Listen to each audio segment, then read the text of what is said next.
Just a second.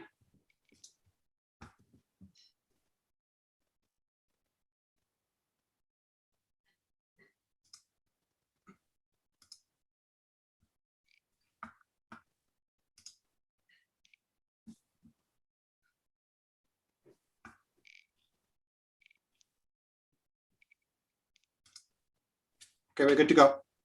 All right.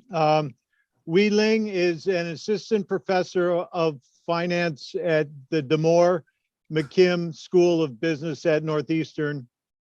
Currently her research interests in are consumer finance and financial intermediation. Currently, she is studying how the market frictions ultimately impact large constraining financial intermediaries such as in insurance companies and banks. She received a PhD in business from Harvard University and a bachelor's degree in economics and statistics from the University of Chicago. Prior to the PhD, she worked for 2 years at the research analyst for the bank, the Federal Reserve Bank of New York. Take it away. All right, thank you, Hugh, and thank you everyone for having me. I'm very excited to be here. Thank you, Dan, for inviting me. I know Nikki wanted to come, but something did come up last minute, so I'll be presenting one of our most recent projects, which is, I have 2 projects looking at municipal bonds, and this one in particular, I think is quite interesting because it looks at a subject that we all hopefully can relate to in municipal financing, which is the financing of schools or education in the United States. So let me share my slides. And just to begin a little bit, to tell you a little bit about this project, first of all, I'd like to thank Dan for the title because we had a much more boring title before this, but the title of our project is Public Bond Issuance and Persistent Inequality. And as you know, like tax season is upon us, and one of the ways that municipal bonds is financed is through taxpayer income. And unlike other forms of taxpayers, that income usually goes towards helping poor or more disadvantaged communities by giving them a proportion of the funding. Well, I'm going to show you today how there is examples of how sometimes that taxpayer money actually goes towards benefiting the rich and subsidizing the rich more than the poor. And in this paper, we try to illustrate that this is exactly what's happening in the education market, which is already a market in which there is great inequality. And in that way, the way that municipal finance is constructed actually can exacerbate that inequality. So I'm going to start. This is a roadmap for the talk. I know we go until 8, so I might go a little faster, slower through certain parts. If you have any questions, feel free to interrupt me at any time. I know these chats are generally pretty conversational. I want to start by talking about what motivated our research. So some facts are that first, every year, schools borrow about $373 billion, or this adds up to be about $1.1 trillion outstanding to fund infrastructure in education in the United States. So this is not a small sum of money. A large sum of money every year is being put towards improving or rebuilding the infrastructure of our schools. Concurrent with that, as of last year, for example, the US Government Accountability Office found that more than half of American schools needed multiple, so more than 2 or more infrastructure repairs. Examples of this would be things like failing AC systems, leaky roofs. These are large infrastructure needs that are not being met. So how is it that we have a country that's spending so much on infrastructure, yet so many schools are in dire need of repair? And that's one of the things we look at in this paper, because we find that education funding, and a few other papers before us with a different angle, have found that education funding is disproportionately being utilized by wealthy school districts. So some of the reasons behind that is that a lot of the times the infrastructure funding is financed by local taxes. These local taxes will help generally pay for maintenance They'll cover things like teacher salary and daily operations. But the larger infrastructure changes, so when you think about building a new gymnasium or fixing that leaky roof, these are covered by bond issuances. And the reason being that these are large, lumpy financing needs. And to finance this, you generally have to do a big borrowing, which is covered by bonds. And this is precisely what we're going to look at in our paper. And we're going to look at how bond issuance is disproportionately benefiting the wealthier, more advantaged school districts. So in addition to bond financing, I want to mention that there is a large other source of financing that I've not mentioned yet, and that is the state. So for example, we're going to be looking today at the state of California. Here in this graph, I've shown you a few things. So first, in green, we have the spending for the lowest quintile or the least wealthy district as sorted by their total taxes per capita. So you can think of the green lines as representing the poorest districts. The blue lines represent the wealthiest, or the ones that collect the most taxes per capita in the top 5th quintile. What we show you is that if you look at the solid lines, there's been this growing gap over the last 20 or 30 years in spending in education, and that has been growing over time. Now, if you look at the 2 dotted lines, the ones that are dashed show the local spending. So how much of it's being financed by local bonds and local taxes. And then the dotted lines represent the state portion of that spending. So how much is being financed by the state. And as you can see, by state funding, the gap is actually quite small, but state funding is also a smaller portion of overall spending. So what we find is that a lot of the time, the funding for education comes from local spending, and that gap in local spending has been widening over time. So just to summarize, over the last 20 years, we see that state funding as a portion of total education funding is actually just a small, tiny fraction of total expenditures by the school. So it's not enough to cover what they need. Local funding makes up the vast majority of capital spending.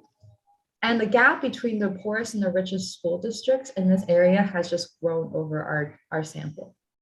I should note that, for multiple reasons, today I'm going to show you results using the state of California. So you shouldn't take this as representative of the entire United States. That being said, California is one of the largest states in terms of the municipal bond market, in terms of education spending, in terms of population. And also it is it's in the majority of states that decide its funding through public vote, which is something we're going to look at very shortly. And I apologize if you hear some stuff in the background. I have a 1-year-old who's trying to go to sleep, and I think she's being a little loud. So if you hear something, I apologize. So basically, moving on to the research question, what we know so far is that education bonds, they're a really large market. So remember, they're about $1 trillion outstanding today. So no, not a small market at all. But more importantly, they're crucial for financing our schools across the United States. What we know is that less wealthy school districts have a harder time accessing this market, right? So what we see is that they're able to spend less because they're able to access less. And this might be a concern because the way that the muni market works is that it's tax exempt. So in some sense, that means that the state taxpayers are subsidizing these schools and these local districts, allowing them to borrow at cheaper rates or get lower yields in return for this tax benefit. So that can be disconcerting in that this tax benefit is basically translating into benefits for the rich rather than the poor. And so in this paper, we're basically going to try and dig deeper into this. So why is it the case that these less wealthy school districts seem to have a harder time accessing the capital to finance the infrastructure that they need? So a quick summary of our findings, in case you fall asleep or you have other things to do, this is a quick recap. So first thing we find is that bond issuance in this education market is really beneficial.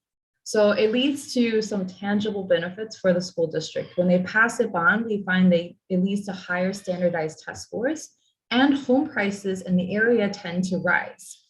And Just regressing one on the other is going to create what we call endogeneity concerns. So what we do is we use a policy change and look at what happened after the voting threshold for passing a bond became loosened.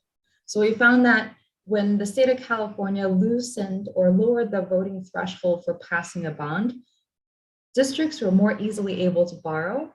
And as a result, they were able to increase test scores and home prices. So that's our first findings, that passing a bond does benefit school districts. Second finding is that larger and more wealthy school districts are both more likely to put a bond measure on the ballot, meaning that they're more likely to propose to their voters and their constituents that they want to pass a bond, and conditional on them proposing a bond, they're much more likely to approve a bond.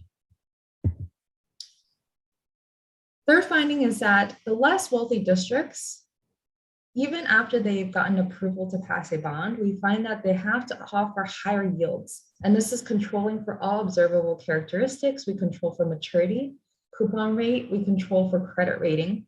But controlling for all these factors, we find that less wealthy districts seem to pay a penalty. They pay higher yields for what looks like identical bonds, and they're more likely to pay higher issuance fees. So that means they're paying higher fees to agents, including financial advisors and underwriters, for writing the same quality bonds. This could be discouraging to voters, and it's obviously something that would imply that these districts, which are already cash-strapped, are bearing additional costs. So the last part of our paper, we try to understand why is it the case that they have to bear these higher costs and whether it's rational. And we came up with 3 rational explanations to why these districts pay higher bonds or higher yields, sorry. So the first thing is that they have property tax limits. Unlike wealthy districts, they can't just easily increase their property taxes to help pay for these bonds. So as a result, they're more likely to resort to the types of bonds that allow them to lengthen the payback period, right? So 2 things we find is that they're more likely to issue bonds with longer maturity, which basically means they delay repayment longer. And they're more likely to issue bonds with lower coupons, as well as 0 coupon bonds, which means that they don't have to pay anything until the bond matures. So that's another way for them to extend the repayment timeline. However, both 0 coupon bonds and high maturity bonds come with higher yields. Second, we find that they have more trouble marketing these bonds. So we find that they're more likely to use a negotiated bid rather than a competitive bid. And at least over our sample, the competitive bids tend to garner lower yields. Lastly, we find that they seem to have some urgency that the richer and more advantaged districts do not, right? So we find that the less wealthy districts, after they get approval to issue a bond, they are more likely to immediately go out and get that bond issued as fast as they can. Whereas the wealthier districts tend to wait a little bit, wait for favorable rates, wait for favorable market conditions before issuing. And that leads to lower costs for them as well. Last part of our paper, we just look at the other piece of financing in the education bond market, which is the state financing. And we find that this generally operates at a first come, first served basis, which means that depending on what you're looking for, it can also favor the rich. So there's 2 categories of state funding. One is modernization. The other one is basically for repairs. And we find is that under the modernization category, wealthy districts are more likely to apply. They're better at getting their applications in faster. So they also get more funding through that channel. So state funding, even though it's low, in some cases still also benefit the wealthy. So those are our main findings. Let me tell you a little bit about the data, unless there are questions, and then I'll jump into the actual empirics of the paper. But yeah, feel free to interrupt me anytime if you have questions. So to answer this question, gather data from a variety of different sources. For the municipal data, we primarily either get it from the issuance documents on emma.com. This is information on the yield, for example, the tenure, the issuer. These are all collected from issuance documents. To pass a bond, they basically have to create an election for the municipal bond that we hand collected from the voting website of California. In order to get information on the fees, which is information on how much they paid to the underwriter and the advisors, as well as legal fees, guarantee fees, et cetera. That comes from the state of California. We also gather some evidence about educational outcomes. So one of the first things we do is try to gather information about performance and test scores. So we ended up using this academic performance index that is published by the state of California. This is an index that is based off of several different standardized test scores that students have to take over a period of time. So you can think of this as basically aggregated standardized test score. Lastly, we get school district characteristics, again, from the state of California, and then our home prices are come from the Zillow website. So let me, because this is an empirical paper, get to the meat of the paper, which is the empirics. So first, just to take a step back, before we talk about the bond issuance itself, we have to talk about what factors drive that issuance. And in particular, the results I'm sharing today, primarily, they describe not all states, but the vast majority of states. So here in dark blue, I show you the 40 states that require a vote in order to pass a bond. This is again in the dark blue. So most states will require their constituents or their voters to agree to authorize a bond issuance before the district can actually issue. And this is generally only for education bonds. For other GO bonds, it may not have to be the case that they vote, but for education bonds, it is the case. So what we're going to look at today is the state of California, that is in dark blue. As we were chatting about this beforehand, we did talk about the fact that the state of Massachusetts, for example, is not one of those states that does require constituents to vote. But today we're going to look at the dark blue states, which are the vast majority in the United States. So the first thing that we find is that the larger and more wealthy districts, they are more likely to propose that a bond gets issued by their districts, and conditional on that proposal, they're more likely to get that bond passed. So they're more likely to get their voters to agree to borrow that money. So basically in our paper, what we do is we run a series of logistic regressions. That's just on the left-hand side, we have a log likelihood, and that's either, again, a number between 0 and 1. On the right-hand side, we have our explanatory variables. So here, in this particular regression, we're going to look at what determines a school district putting up a bond for a vote. So on the left-hand side, I have the variable bond election. That is equal to 1 if a school district has decided that it wants to borrow money and it wants to ask its voters to approve a bond issuance. So it's equal to 1 if they want to borrow. On the right-hand side, I have a couple different control variables. But the main variables we'll be interested in is first log enrollment, which refers to the size of a school. So enrollment is the number of pupils or number of students. And the larger the school, the larger this variable log enrollment. The second variable we're interested in is this measure wealth. The way we measure wealth is using log property taxes per student. So again, our main measure wealth is how much property taxes per capita or property taxes per student is being collected. So the higher property taxes they pay, we say this is a wealthier school district.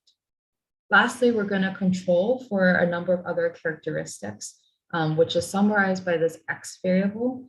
Some examples of interesting controls that we use are a dummy for whether a district is unified. So that's when both the elementary and the high schools combine to create a larger school district. That has many advantages, which I'd love to talk about on another day, but for now, just know that it's a larger school district. We have a dummy for whether it's a high school. We also have dummies for rural, city, urban, or suburban, sorry. And then a couple other controls which are in the paper, but I won't spell out for you today. So our main findings are highlighted in the red box. In the first column, we just regress the bond election on the size of the school district. The second column, we add in control variables. And the third column is our main specification. That includes both the control variable for the size of the school, as well as the wealth variable. So what we find is that larger, so the larger the size, the more likely they are to hold a bond election. The wealthier, so the wealthier the school district, more likely to hold a bond election. And because this is a logit regression to help you interpret the coefficients, I can tell you that a 1 standard deviation increase in the log enrollment is going to predict a 46% increase in the likelihood of a bond election being held. So that's a significant increase in the likelihood of holding a bond election. And similarly, a 1 standard deviation increase in property taxes per student leads to about a 18% increase in the likelihood of holding a bond election. So these are both significantly predictive of holding bond elections. In our next specification, instead of looking at bond elections, we're going to look at conditional on having a bond election. What are the chances you convince your voters to pass it? So here on the left-hand side, rather than bond election, we have a variable called bond pass, and that's equal to 1 if conditional on you putting up a bond for a vote, it gets approved. So again, column 1, we just regress bond passage on the size of the school. Second column, we add control variables. In the third column, we look at both size and wealth. It's a very similar story to what we just saw, which is that larger and wealthier school districts more likely to pass a bond issuance. And to interpret those logit regressions, I can tell you that a 1 standard deviation increase in the log enrollment, it predicts about a 34% increase in the likelihood of a bond passing. And a 1 standard deviation increase in the log property tax per student predicts about a 50% increase in the likelihood of passing. So just to take a step back, obviously larger, wealthier schools, more likely to propose, more likely to pass. But here, I think what's even more striking is that wealth is such a big predictor of success in the bond market. So if you are a wealthy, even better if you're large, but if you're a wealthy school district, you have a 50% higher likelihood of passing a bond. So then next, we ask ourselves, what is the effect of this bond issuance on actual outcomes? Like, does it matter that school districts, some are better than others at passing bonds? It only matters if it actually has an impact on real outcomes, right? So that's what we like to look at. And here I talk about some of the issues we considered. Just to summarize for you, essentially, we don't want to directly regress outcomes on whether a bond passage has occurred or not. To show you why, here's an example. I have a graph of San Francisco Unified. In blue, I show you the total amount they've authorized through these bond votes. And in orange, I show you how much they've issued. So in particular for the larger districts, like issuance or passage of a bond doesn't directly lead to better outcomes because what they do is they smooth that issuance over time. So there are obviously endogeneity issues, which I talk about in the paper, but even more than that is that you might not find an immediate impact of bond passage on real outcomes just because the sophisticated districts are actually perfectly smoothing their consumption of that bond passage over time. So in any one period where they're passing a bond, they're not necessarily more likely to see real results.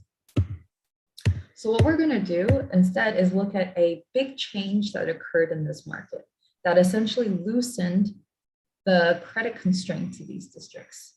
And basically that happened in 2001. So there was a proposition that narrowly passed in 2001 in the state of California. So it was approved by 53% out of a majority vote. And it was actually narrowly passed because there was one proposition that looked just like it that got rejected just a few months before. So people were really not sure whether this would pass or not. But essentially what it did is instead of requiring these bond votes to pass by a rate of at least 67%, it lowered that threshold to 55%.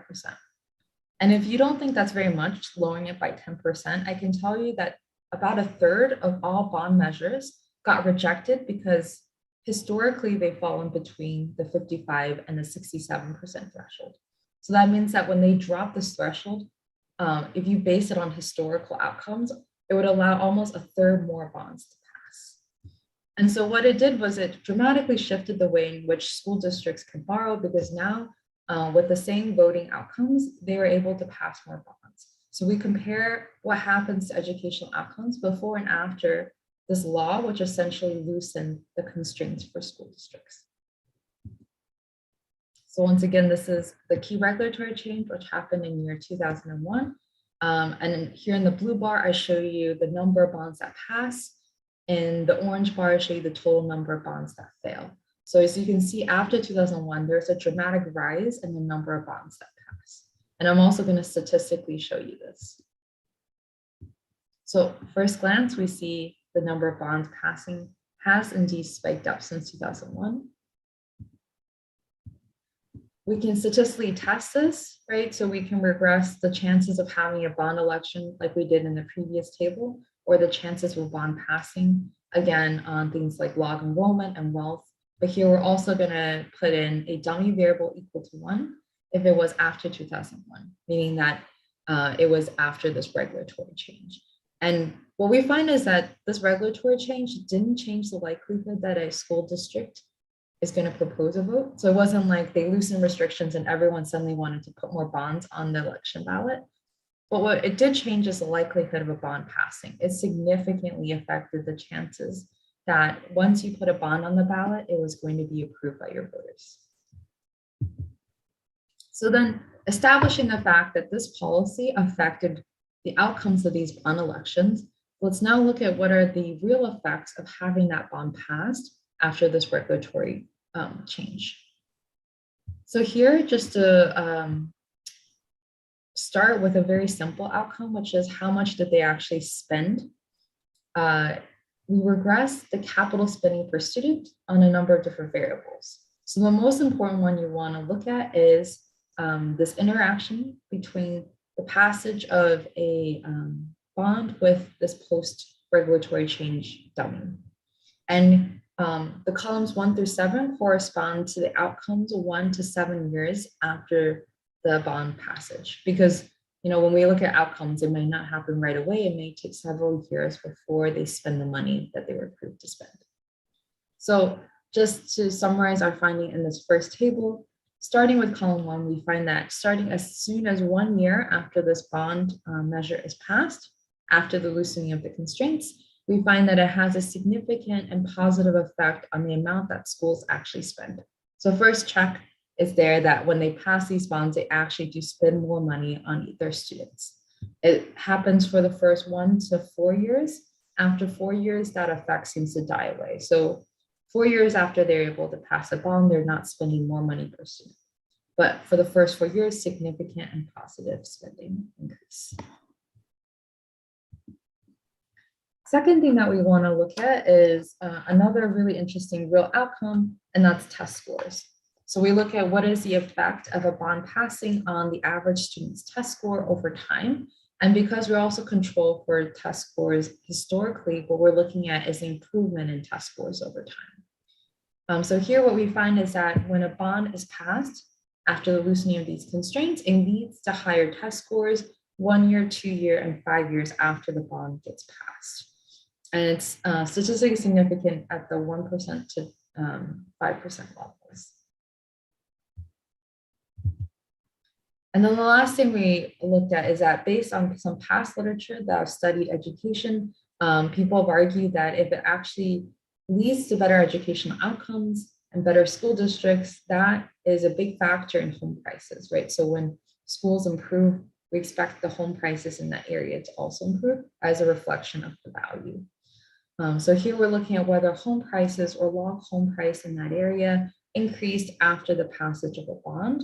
And here our results are statistically a bit weaker, so we don't see as much significance, but we do find some effects, though it seems to take longer for it to kick in. So about 5 to 7 years after the bond is passed, we see that home prices do rise, but just a little bit. So just to recap, when a bond is passed, we find that school districts do significantly spend more money on their students. They're able to improve their test scores, and there's some evidence they're able to increase the home prices in the area. The other thing you might be wondering is that it could be the case that, passing a bond, getting all that capital spending is good for districts, but that might not be the case for all districts. So what if poorer districts or less wealthy districts are worse managed, or they're proposing really bad projects that aren't going to benefit their students? So that's why it's okay that they're not passing as many bonds, because they're not as beneficial to the poor districts. So what we do is instead of just looking at outcomes across all districts, we break it down. We look at how outcomes change for the poorest school district, for middle school district, and for wealthy school districts. And to just summarize some of what we find, if you look at spending, we find that compared to the average school districts, the lower wealth districts actually spend more on their students after bond passes. So about 30% more. The wealthiest school districts spend by about 50% more. So both the lowest wealth and the highest wealth spend more than the average school district after a bond is passed, but all districts do increase spending after the bond is passed. Similarly, if you look at test scores, we find that the lowest or the least wealthy districts improve their test scores by about 1.5% more than the average school district. So they're not doing any worse. If anything, they're doing a little better than the average school district in terms of improving outcomes after a bond is passed. Similarly with home prices as well. So we can fairly confidently say that bonds help school districts, and they don't just help wealthy school districts, they also help the least wealthy and the poor disadvantaged school districts. So if it's a case then that bond issuance improves these real outcomes, and the voters in these low wealth districts are rejecting their bonds more often than the wealthy districts, why is that the case? Like, why do they not want these value adding projects? So one of the natural things is that it could add value, but then what is the cost, right? So the other thing we're going to look at is the cost of these issuance for the lower wealth districts. So if it costs more, and voters know this, that might be discouraging. They might be very wary of that high cost, so they're going to approve these projects less, even though they're beneficial. So next, we're going to turn to the second half of our paper, which examines the cost portion. The first thing we're going to look at is the issuance yield itself. So basically, these are the borrowing rates that the districts are getting. Right? So we're going to regress the issuance yield. For each bond, we're going to regress the issuance yield on several different factors. The main thing we want to look at is, again, wealth. So that's log property taxes per pupil, which is proxying for roughly how wealthy the district is. So looking at column 1, we find that the log property taxes per pupil is negatively and significantly related to yield. So that means the wealthier your school district, the cheaper the yields are for you. And here we're adding no controls, and then in column 2, we add in the full set of controls, which include the maturity of the bond, the coupon bucket of the bond. We also include all the credit dummies that we can. So we're controlling for whether this was a AAA bond, a AA, etc. So even controlling for all these things, we find a negative, but no longer significant coefficient. And then we thought that the linear assumption about the relationship between property taxes and yield might be too strong in those first 2 specifications. So in the last 2 columns, what we do is we use dummies for whether you're in the first tax quantile, second, third, up to the 5th. And so the way to interpret this is that if you're in the 5th tax quantile, you're the wealthiest school district. So that's just a dummy equal to 1 if you're wealthy. And what we find is that wealthy school districts, if you're in the wealthiest bracket, you do pay significantly less in yields. So we find that they pay about 28 basis points less compared to a bond of the exact same amount, exact same maturity, exact same coupon, exact same credit rating. So it's kind of crazy that there's this disadvantage towards the wealthy districts in that sense. And even controlling for all that, we still find about a 23 basis point. With all our controls, we find a 23 basis point discount for the wealthiest school districts. So that is just on the issuance yield itself. There are other costs associated with issuing. So here we're going to look at a couple of different fees as given by the state of California. So some of the things that they give us information on, and the 2 that we have the highest quality information on are going to be the financial advisors, which is column 2, the underwriters, column 3, and legal counsel, which is column 4. So actually these 3 data sources we have very good data on. The other ones, which are cost of using a rating agency, the cost of credit enhancement, and this other category, the data is a little more sparse there. And so again, we break the districts down by their quintiles. So quintile 1 is the poorest, quintile 5 is the wealthiest. And what we generally find is that the wealthy school districts, they get discounts. So you don't pay as much in fees for financial advisors, you don't pay as much for their underwriters, and they pay a little more for credit enhancement, but we think that might be a data issue due to the fact that that field is not as highly populated as the others. So if you look at the total cost column, this means that the wealthiest school districts, they pay about 22 basis points less. And this is as a percent of the total issuance amount. So the average issue size is, I think, about $30 million. So it is a significant dollar amount.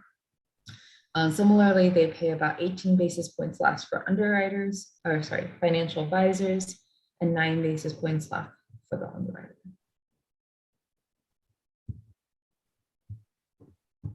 So basically, just to recap everything we talked about so far, we've shown you that in most states, school districts, if they want to borrow money to create an infrastructure project, or to take on an infrastructure project, they have to get voters' approval. And so what they find is that the wealthier school districts are more likely to propose that they borrow a bond. They're more likely to get their voters to agree to pass that bond.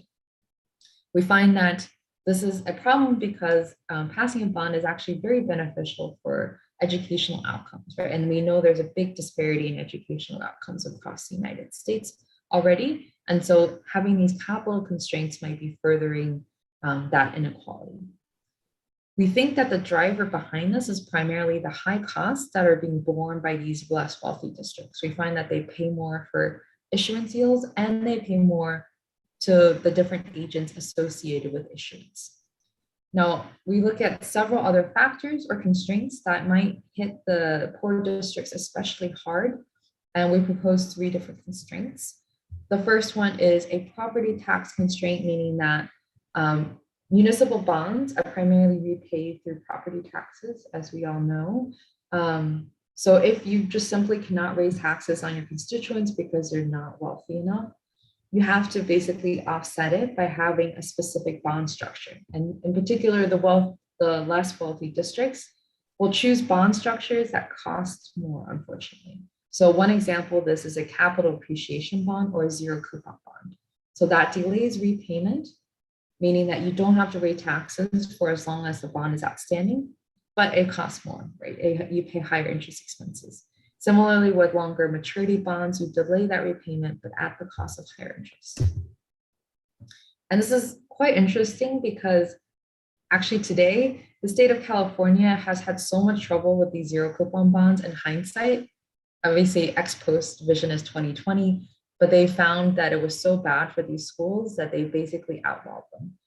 But at the time, these were zero coupon bonds. They allowed the issuer to delay repayment until maturity. They were basically being marketed as this savior for these poor districts in times they're cash strapped. But probably the most egregious is this Poway Unified Bond, which essentially means that this Poway School District during the financial crisis wanted to borrow about $100 million. That's how much they borrowed. They created these set of zero coupon bonds that were packaged as one deal for the district that ended up costing them $877 million in interest. So basically it turned out to be this $1 billion borrowing for something that they were only spending $100 million of. And obviously the school district had no idea. They approved this, they issued these bonds. And I think just a little after that, it broke out in the news and people were fired, whole staffs were rearranged. And basically it was revealed that the school district didn't really understand the way that these bonds were structured. So just a really outlier example, but an example of how school districts were using these zero coupon and low coupon structures to delay repayment, but at the expense of higher costs. And now we have this Assembly Bill 182, which essentially does put oversight on these caps and basically does not allow districts to easily pass them before. And so that's one of the things we're going to look at. We'll look at whether a bond has these low coupons, or in today's case, I'm going to show you the likelihood of issuing a CAB, which are these zero coupon bonds. That's the first set of regressions, which are shown in columns 1 through 3. The main outcome of interest is whether they issue a zero coupon bond. In the next 3 columns 1, 2, and 3 show the outcome is the maturity of the bond. So how long do they delay repayment? And what we find is that breaking again the districts down into their different tax quintiles, quintile 1 being the poorest, quintile 5 being the richest. What we find is that here, the poorest districts significantly are more likely to issue a zero coupon. And we don't show it here, but what we find is that they're more likely to issue zero coupons when they're cash strapped. So especially around the time of the financial crisis, they turn to these, what they consider exotic characteristics in order to help them delay repayment. And the next 2 columns will show a very similar story, meaning that they're significantly more likely to issue long maturity bonds to help them delay repayment, which again come at the cost of higher yields. So that's the first thing, is that we find there's property tax constraints. Secondly, there might be some marketability constraints because there's lower demand for their bonds. So what the 2 things they can do is try to increase the credibility of their bonds by purchasing credit guarantees, or they can choose to use a negotiated bid if they think they cannot get all of their issuance covered through a competitive bid. So a very similar story to what we showed before. The outcome variables of interest here now at delta equal to 1 if they choose to guarantee or purchase credit enhancements for their bonds.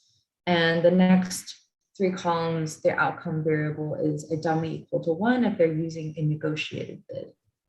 And so to summarize our findings, even after putting all the controls, we basically find that the most wealthy, the quintile 5 property tax districts, they're less likely to purchase these credit enhancements, and they're less likely to use a negotiated bid, meaning that they're primarily using competitive bids, which tend to lead to a lower cost for them as well. So because the wealthy school districts, we believe, have an easier time finding buyers of their bonds, they don't need to incur some of these extra costs.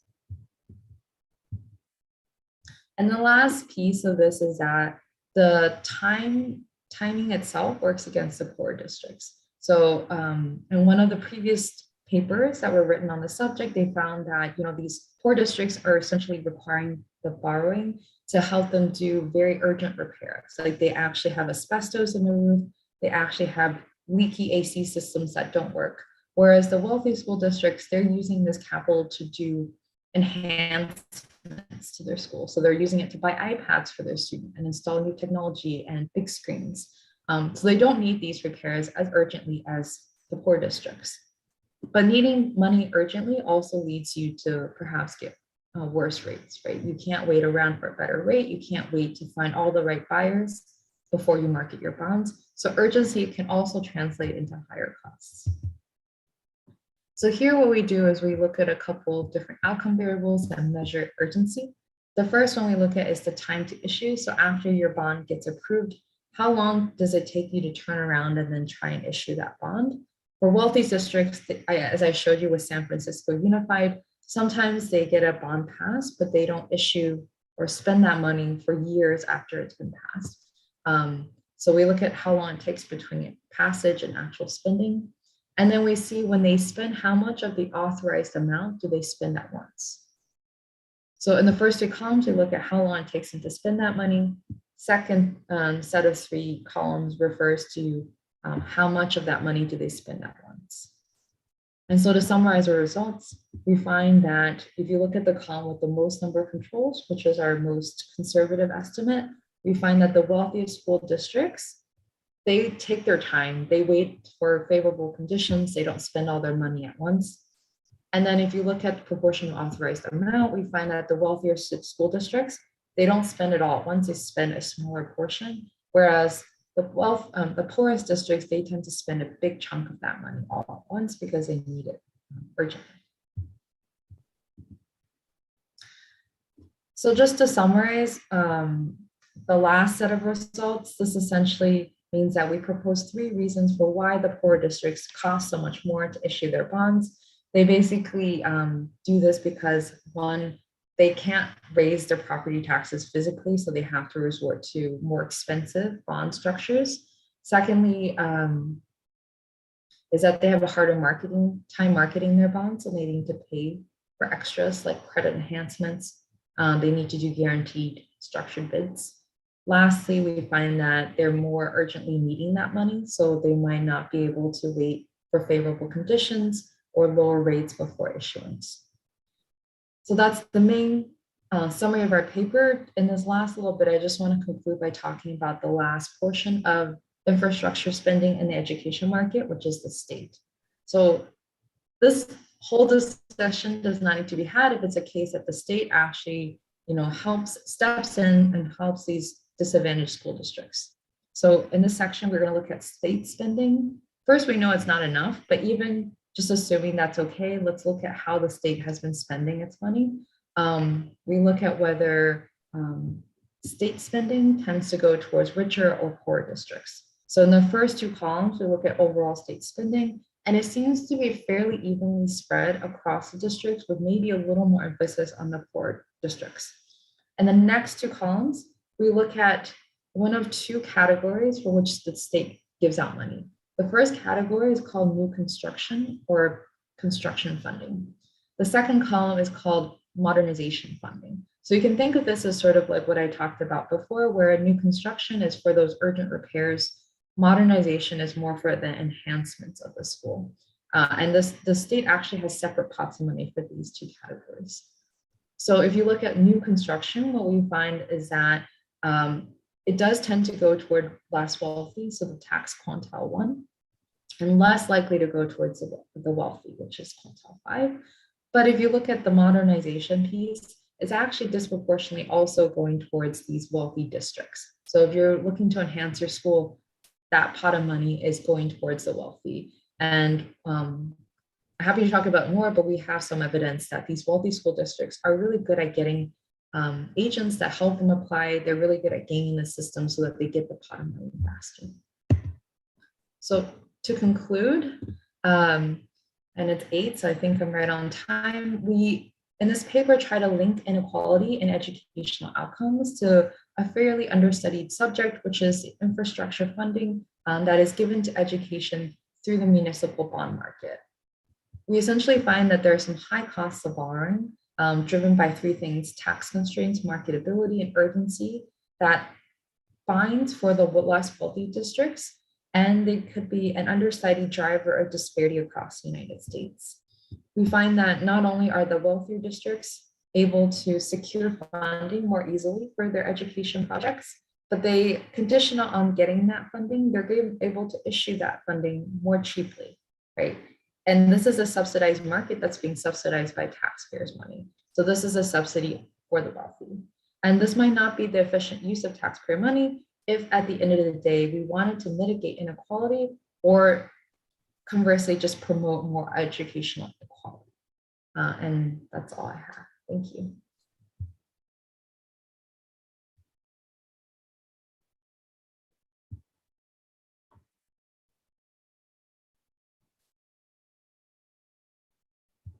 Thank you. I have a question. Can you take questions now? Yes. I asked the superintendent of schools in West Newbury or Pentucket Regional School District, and he told me the cost per square foot was about, for a new school, is about $350 per square foot, and for modernization, about $250 per square foot. So perhaps some of the poorest school, and West Newbury was a wealthy town. Perhaps some of the poorest school districts would opt for modernization rather than new. I don't know whether that's a factor or not. And the other point you made was that the wealthy communities get better rates through, well, I'm talking about Massachusetts. I don't know about nationwide. Massachusetts School Building Authority, everybody has to submit a plan to the Mass School Building Authority, and they stand in line.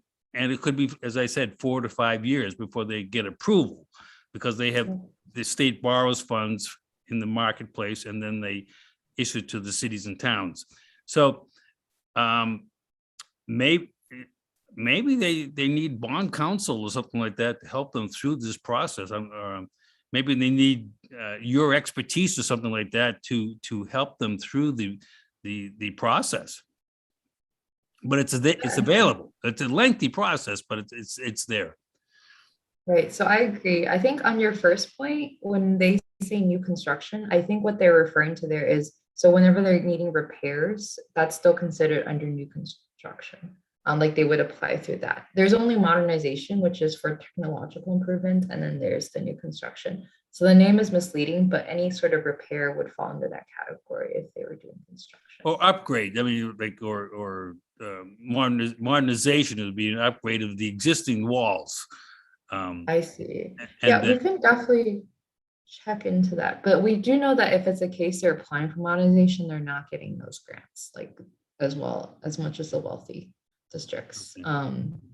So I don't know if they know that, but we do find that their probability of being rejected or not getting the full money is much higher.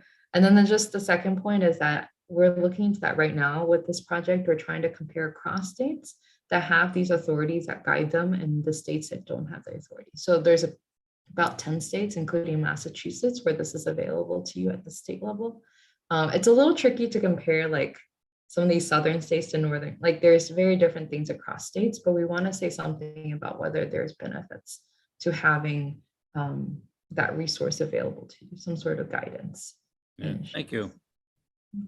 Weiling, I've got a question too. Dan. Hey, Dan. Hi. One of the things that has been widely published on in the muni bond market is the issue, the fact that towns tend to think of immediate savings when they do things like advance refundings and stuff like that, but they don't really consider the option value that comes from the fact that a bond is callable, 10 years from now or something like that. And so one of the things that might be true and would reinforce your conclusion about the cabs and the longer maturities is that to the extent that districts issue bonds that are callable, the less sophisticated districts do a less good job of figuring out when to call, when to refund, when to do advance refunding, and so on and so forth.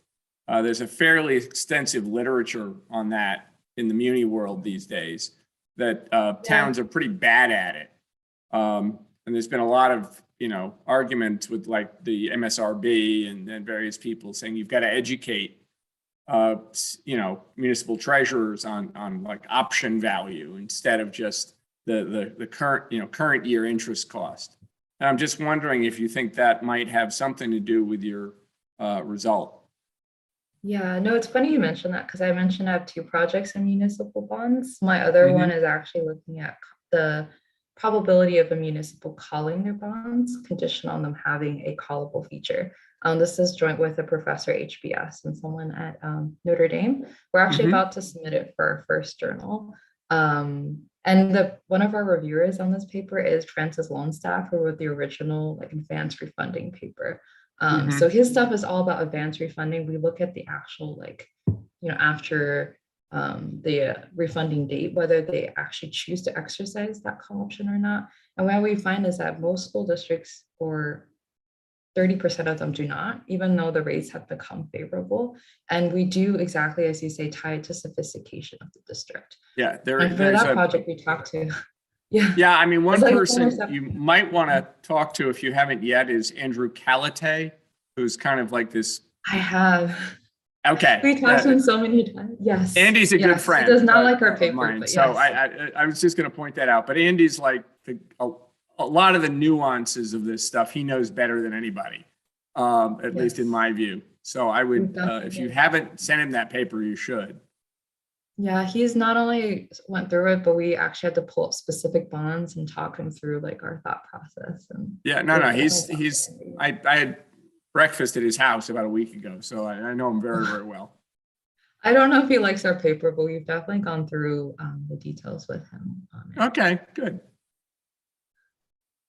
But yes, I completely agree. I think this is an issue of sophistication to some extent with the issuers. Yep. And we've talked to actual school districts from their side as well, and they agree that they, like many times they've been offered better rates by new underwriters or new advisors, but they're too scared to take it because they don't trust those people and they don't understand what's going on. So Yeah, I think understood. that's a Cool. big issue. Great. Thanks. Thank you.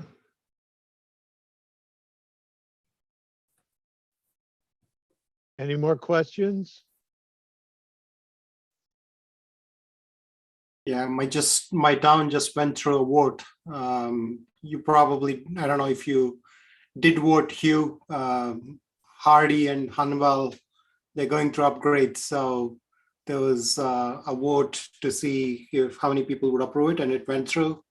And there was also a link which was sent out on an online impact assessor, wherein you could go in and figure out how much your property would be impacted in terms of tax increases if these proposals went through. And I spoke to a couple of moms who are petitioning or holding those placards for funding these schools, and they were saying that the walls are falling apart and the art carts are being sent from one room to another. They don't even have an art room, so kids need an art room. So it was kind of interesting to see the local impact, if you will, on what would go into as like a whole funding thing. So I was very contextual. I was kind of remembering your paper, Weiling. Yeah, I saw Yeah, the that's really signs great. around town. Yeah. It's great how they're so involved. Say, Weiling, Yeah. about 2008, 2009, the Boston Globe did an article on Massachusetts school districts, and they compared home prices to the SAT scores in the high school. Can you comment on that? I mean, they rated Quincy schools as higher because of the lower home prices than Sudbury, Mass, which had, home prices were twice as high, but SAT scores were higher. So is that a fair assessment by the Globe about home prices? So just to recap, because I don't think I read this article, they rated the value, or they're rating the actual outcomes? Well, they use the SAT scores to moderate the home prices of the communities. So, and I just think that was a little unfair. They used the results to judge the outcome of home prices.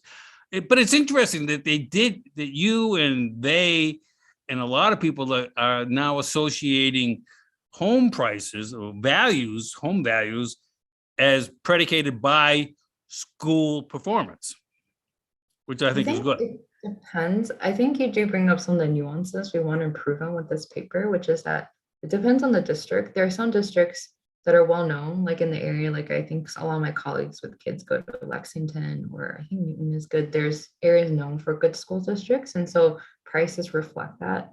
But there's also areas where people tend to send their kids to private school, or they're made up of older constituents who don't have kids. And those districts might have wealthy individuals, but the home prices are not tied to the school district because there's not as many individuals with kids. So we're not quite sure how to measure that and control for that in our data, but I don't think it should change the results too much. But that is something we're trying to do too, is get some measure of like the average age or the percentage of like private schools that occur in the area, because those are things that would take some of the bite out of this like local or public education piece as well. Okay, thank you. But I don't know if it's fair or not. I just know that it's highly correlated, that the better the school district or the improvements in the school district lead to better home prices. That's been well established. Absolutely. Interesting point. Concord, Newton, Dover, Sherborne, those are the top three. They were the top three 50 years ago.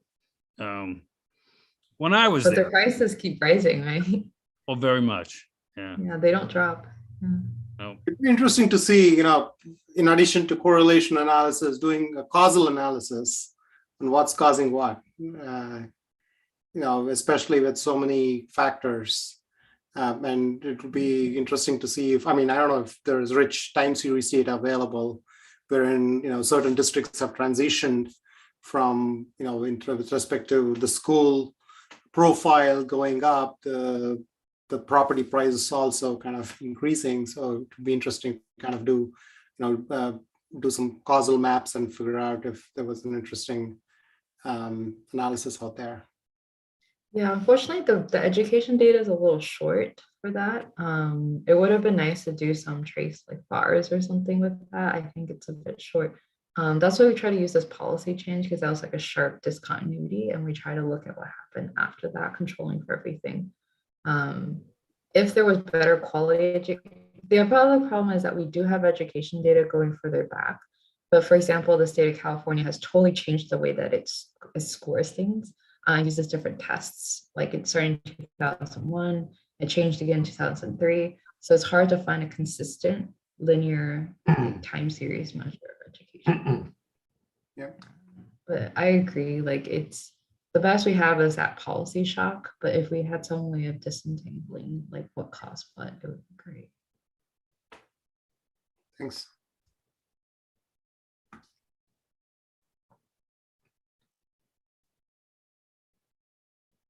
When the first couple of slides showed up, I felt a really strong feeling. I mean, it was almost like causality going on here, and I think that is what you're implying.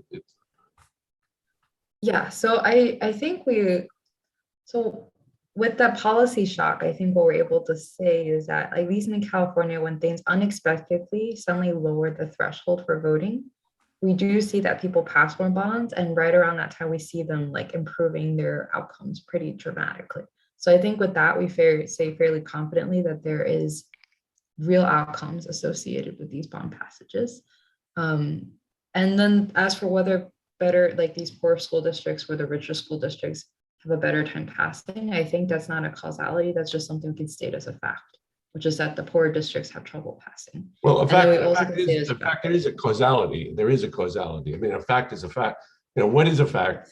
It's just a statement that something is caused something else, right? Yes. So I think the thing we're trying to get at is whether education is causing better home prices or better home prices is driving better education. That question has been studying the literature for a long time. And I think for that one, we're trying to get at causality. But for the other questions of whether there's inequality happening, I think we can fairly confidently say that it's a fact that there's inequality that is being exacerbated through the way that these debt markets are structured. Does that answer your question? Yeah, I'm, you know, when the first slide showed up, it was just like, my God, I mean, you're making a pretty strong statement about a cause for something. And, you know, it's just because two things that seem to be correlated doesn't mean that necessarily one is causing the other. I think what we're trying to say is that there's inequality in the United States, and that this inequality is not being resolved through the funding markets, it's being exacerbated. Outside of that, I don't think I'm saying anything more strongly than that. Well, the implication from here, it really is cause, and cause is different from just something being, you know, correlated. You know, I just worry when, you know, particularly when you're talking about a social response to something, it's a pretty harsh thing to say. Yeah, I mean, it's like blaming people for an outcome, and you know, maybe if you don't have any control over anything, it's yeah, it just bothered me. All right. I don't think we said anywhere in the beginning cause. So I don't know if there's a specific wording that you think is too strong. I'm happy to discuss it. But I thought what we're discussing is this policy shock that I was using, but I did not mean to offend you by saying that there was something done wrong or say that there was actual cause. I don't think we ever mentioned that word. Okay. I'll read it over again. I'm a little concerned, but that's yeah. If there's specific wording that you think is too strong, I'm happy to talk about it more. okay. I'll look again. Thank you. So, Weiling, how would you address the inequalities in Massachusetts? I don't know about California, but the inequalities of some school districts in Massachusetts who don't get in line, they don't for funding, or they don't have the credit rating, the bond rating that the wealthy communities do. How would you address that? Their bond so in costs are our- going to be more. Yeah, so In- we tried to say a couple of different suggestions in our paper based on our findings. The first is that, like, we do find that the state funding, in particular for new construction, has been going towards less advantaged districts and seems to be helping make up some of that gap. So we're saying that if there is like additional funding, it should be put towards that new construction portion of state funding. You know that the tax breaks people get on those muni bonds, if you really wanted to increase equality in education, maybe one of the things you do is take some of that tax break money and apply it towards that state funding for new construction. Another thing that we find might be useful is that we found that districts that have united or created those unified districts by combining them, they tend to get better rates. They tend to issue at lower costs and pay less fees. And that's sort of the economies of scale, right? They have more bargaining power, they have more negotiation power. So and this might be a more radical idea, but there is some evidence that these smaller, less advantaged districts, if they bundle themselves together or they gather together, then they might be able to negotiate better rates. So those are two suggestions. One might be bolstering state funding for construction. The second might be allowing them to sort of form unions or to join together to make bigger issues and have better bargaining power.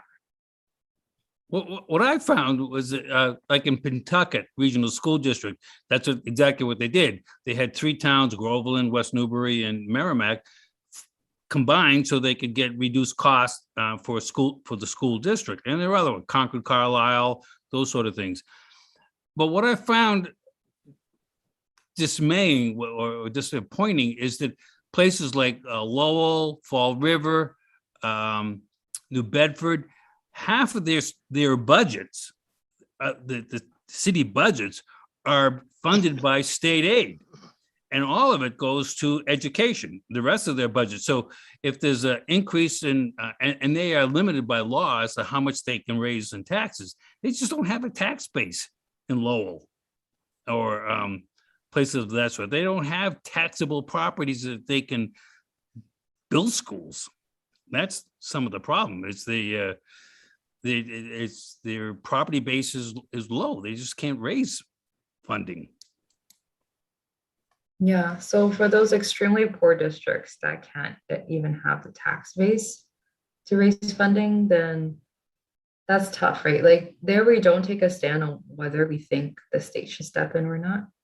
But all we're saying is that if you want equality or to help those districts get better educational outcomes like test scores, relying on just local taxpayer funding for that is not enough.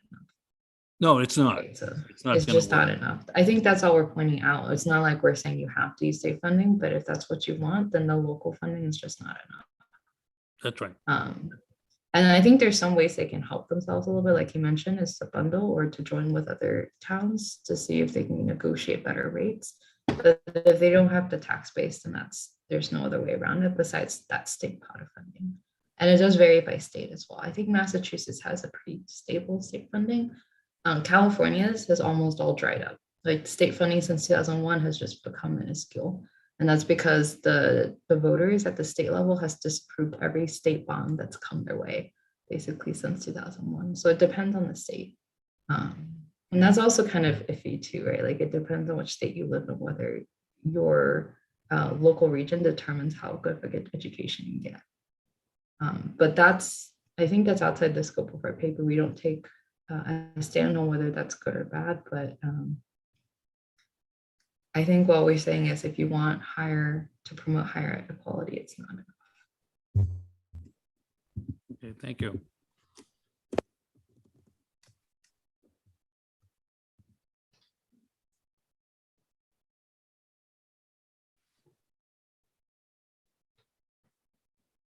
Any more questions?